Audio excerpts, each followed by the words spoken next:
Hi hello it's me cups. അപ്പം ഞങ്ങളങ്ങനെ തിരിച്ച് വീട്ടിലേക്ക് പോവാണ്. സാധാരണ ആഫ്റ്റർ ഡെലിവറിയൊക്കെ കഴിഞ്ഞ് 90-നൊക്കെ തിരിച്ച് വീട്ടിലേക്ക് പോവുകയാണ് ചെയ്യുന്നത്. ഞങ്ങളെന്താണ് പോവാതിരുന്നതെന്ന് വെച്ചാൽ ഞങ്ങളുടെ വലിയൊരു ആഗ്രഹമായിരുന്നു ദച്ചിക്കുട്ടനെ കൊണ്ട് പുതിയ വീട്ടിലേക്ക് കയറണം എന്നുള്ളത്. അപ്പം ഏകദേശം വീടിൻ്റെ പണിയൊക്കെ തീരാറായിട്ടുണ്ട്. അപ്പോൾ ഈ മാസം 10-ാം തീയതി ഞങ്ങൾ വീട്ടിലേക്ക് പോവുകയാണ്. അപ്പം ഒരു 17-ാം തീയതിയൊക്കെ വീട്ടിലേക്ക് കയറി താമസിക്കാം എന്നൊരു രീതിയിലാണ് ഇപ്പോൾ പ്ലാൻ ചെയ്ത് വെച്ചേക്കുന്നത്. അപ്പോൾ ഞങ്ങൾ റിട്ടേൺ വാഗമൺ. അപ്പോൾ ഞങ്ങൾ ഈ ബാഗിലാണ് ഞാൻ ഡ്രസ്സുകൾ പാക്ക് ചെയ്യാമെന്ന് കരുതുന്നത്. അപ്പം നമ്മൾ ഡ്രസ്സൊക്കെ ആദ്യം തന്നെ നമ്മളിങ്ങനെ സ്പ്ലിറ്റ് ചെയ്ത് വെച്ചിട്ടുണ്ട്. അപ്പോൾ വീട്ടിലിരുന്നതും അല്ലാത്ത ഡ്രസ്സുകളൊക്കെ മാറ്റി നമുക്ക് പാക്ക് ചെയ്യണമല്ലോ. അപ്പോൾ ആദ്യം ഇതിനകത്ത് പെട്ടെന്ന് എടുക്കാൻ പറ്റാത്ത, കാരണം ഈ ബാഗ് അടച്ച് എപ്പോഴും തുറക്കാൻ പറ്റാത്തതുകൊണ്ട് അതിനകത്ത് വിട്ട് ആദ്യമേ കുറച്ച് ഡ്രസ്സൊക്കെ അങ്ങ് പാക്ക് ചെയ്യുന്നു. കുറച്ച് സാരിയും ഒക്കെ ഞാൻ എടുക്കുന്നുണ്ട് കേട്ടോ. വീട്ടിൽ ചെന്നിട്ട് കുറച്ച് തയ്യൽ പരിപാടിയും കൂടി ചെയ്യാം എന്ന് കരുതിയിട്ടാണ് സാരിയെല്ലാം വാരി കെട്ടിക്കൊണ്ട് പോണത്. അപ്പം പിന്നെ കുറേ ഡ്രസ്സുകൾ പാകമാവാത്ത ഡ്രസ്സുകളും ഉണ്ട് കേട്ടോ. ഡെലിവറി കഴിഞ്ഞിട്ട് പകുതിയും എനിക്ക് കയറുന്നു പോലും ഇല്ല. എന്നാലും വണ്ണം കുറയുമ്പം ഇടാമെന്ന് കരുതി കുറേ ഡ്രസ്സുകൾ ഞാൻ പാക്ക് ചെയ്യുന്നുണ്ട്. ദച്ചിക്കുട്ടനെ ഇപ്രാവശ്യം കൃഷ്ണ ജയന്തിയിൽ കൃഷ്ണനാക്കിയ കോസ്റ്റ്യൂംസ് ആട്ടത്, പീലിയും അതൊക്കെ ഉണ്ട്. അപ്പം അത് നമ്മൾ എടുക്കാൻ കേട്ടോ. അതുപോലെ കുഞ്ഞിയുടെയും അമ്മയുടെയും ഒക്കെ ഉണ്ട് കേട്ടോ. ഈ വീഡിയോ കാണുമ്പോഴാണ് ദൈവമേ ഇവളിതെല്ലാം വാരിക്കെട്ടിക്കൊണ്ട് പോയോ എന്ന് അവർ ചിന്തിക്കുക. ഇത് പിന്നെ നമ്മൾ 8-ാം മാസം നമ്മളിങ്ങോട്ട് വിളിച്ചുകൊണ്ട് വരുമ്പം നമ്മൾ കല്യാണ സാരി ഉടുത്തുകൊണ്ടാണല്ലോ വരുന്നത്. അതാണ് കേട്ടോ. ഈ കളറ് കണ്ടാലും പേടിക്കണ്ട. ഇത് അപ്പോഴത്തെ ഒരു മോഡലായിരുന്നു, റെഡും ഗോൾഡൊക്കെ മിക്സ്ഡ് കളർ കേട്ടോ. അപ്പം ഇത് നമ്മളൊരു കവറിനകത്ത് പാക്ക് ചെയ്തിട്ട് വെക്കാണ് കല്യാണ സാരി. മടക്കിയേക്കുന്നത് കണ്ടാലും പേടിക്കണ്ട, എനിക്ക് സാരി മടക്കാൻ അറിയത്തില്ല, അതുകൊണ്ടാണ് കേട്ടോ.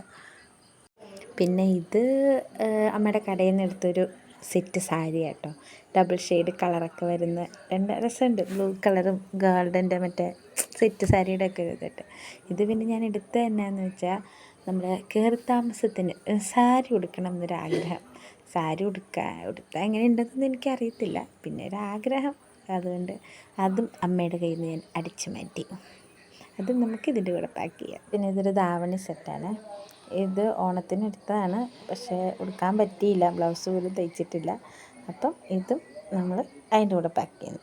പിന്നെ ഡ്രസ്സ് ഞാൻ അത്രേ പാക്ക് ചെയ്തിട്ടുള്ളൂ. പിന്നെ കയറി താമസമൊക്കെ ആയതുകൊണ്ട് നമുക്ക് എല്ലാ സാധനവും ഒന്നേന്ന് വാങ്ങിക്കണം. അപ്പം അതിന് ഞാൻ വീട്ടിൽ നിന്ന് എടുക്കുന്നത് ഈ ഒരു വലിയ ബക്കറ്റും മാത്രമേ എടുക്കണുള്ളൂ. പിന്നെ ഈ ഒരു കുഞ്ഞ് ബക്കറ്റും ഒരു കപ്പും ഉണ്ട്.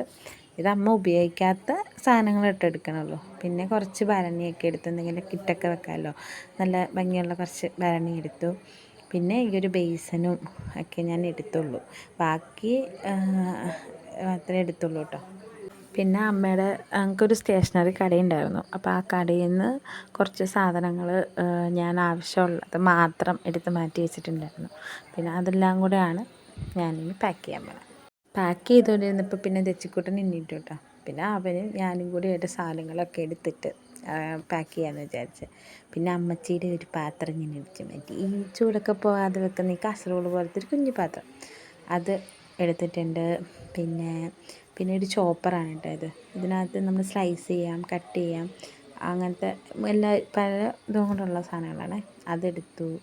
പിന്നെ വേറെ എല്ലാം സ്റ്റേഷനറി ഐറ്റംസാണ് കേട്ടോ. കാരണം നമുക്ക് കടയിൽ നിന്ന് എടുത്തേക്കുന്ന ഐറ്റംസ്. ഇത് മെഴുകുതിരിയാണ് കേട്ടോ. കാരണം നമ്മൾ വാഗമണ്ണിലേക്ക് പോകുന്നതുകൊണ്ട് എപ്പോഴാണ് മഴ പെയ്യുക, എപ്പോഴാണ് ഇടിവെട്ടുക, എപ്പോഴാണ് കറണ്ട് പോകുകയെന്ന് പറയാൻ പറ്റത്തില്ല. അപ്പം മസ്റ്റ് അത്യാവശ്യമുണ്ട്. കാരണം ദച്ചിക്കുട്ടനുള്ളതുകൊണ്ട് പെട്ടെന്ന് കറണ്ട് പോയി കഴിഞ്ഞാൽ നമുക്ക് മെഴുകുതിരി അത്യാവശ്യമുള്ളതുകൊണ്ട് മെഴുകുതിരി എടുത്തു. പിന്നെ ദച്ചിക്കൊണ്ട് തുണിയൊക്കെ വിരിച്ചിടാൻ വേണ്ടിയിട്ട് ക്ലിപ്പ് കടയിൽ നിന്ന് എടുത്തു. പിന്നെ കുറച്ച് ചന്ദനത്തിരികൾ ഒക്കെ കുഞ്ഞു കുഞ്ഞു സാധനങ്ങൾ എടുത്തുള്ളൂ ഒക്കെ എടുത്തു. പിന്നെ ഒരു ഇതെടുത്തു. പിന്നെ കടയിൽ നിന്ന് ഇതിനൊക്കെ എല്ലാം സ്റ്റേഷനറി ഐറ്റംസാണ് കേട്ടോ. പിന്നെ ഇതൊക്കെ കുറേ ബോഡി ലോഷൻസ്, ഫെവിക്വിക്ക്, പിന്നെ എണ്ണ തലയിൽ വെക്കണത്, അങ്ങനത്തെ കുറച്ച് സാധനങ്ങളൊക്കെയാണ്. പിന്നെ അവിടെ ഭയങ്കര എപ്പോഴും കാറ്റായതുകൊണ്ട് നമുക്ക് എപ്പോഴും സ്കിന്നൊക്കെ ഡ്രൈ ആവും. അപ്പോൾ അതിനൊരു വാക്സിലിൻ എടുത്തു. പിന്നെ ദച്ചിക്കുട്ടനൊരു ബോഡി ലോഷനൊക്കെ എടുത്തു.